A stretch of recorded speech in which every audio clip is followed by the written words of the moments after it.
استني بس، التيراميسو اللي في الكافيهات عمره ما هيبقى بالجمال ده، عشان اول معلقه من التيراميسو ده هتنسيكي اي تيراميسو كلتيه في اي كافيه قبل كده. كريمي وناعم، هنعمله النهارده بالطريقه الايطاليه الاصليه. اول حاجه بجيب اي كسرولة على النار فيها ميه قربت انها تغلي.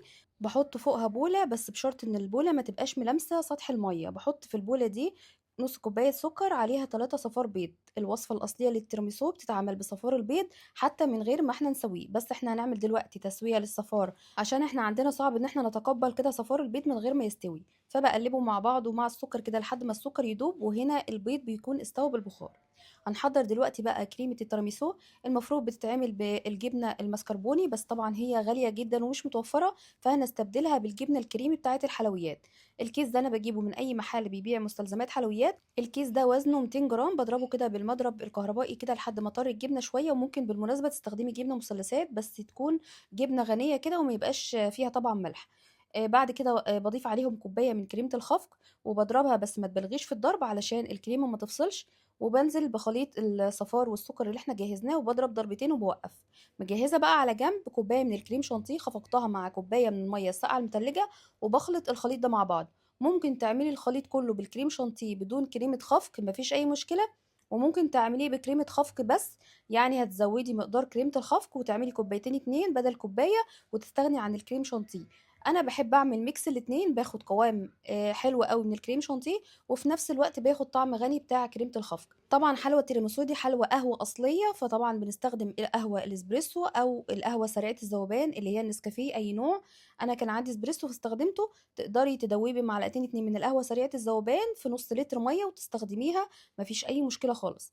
بجيب الصينية وبحط فيها شوية كده من الكريمة اللي احنا جهزناها. بعد كده باخد بسكوت الليدي فينجر، ده برضو بيتباع في أي محل بيبيع مستلزمات حلويات. ليدي فينجر أو سوفيار، الماركة اللي أنا مستخدماها دي اسمها الطحان.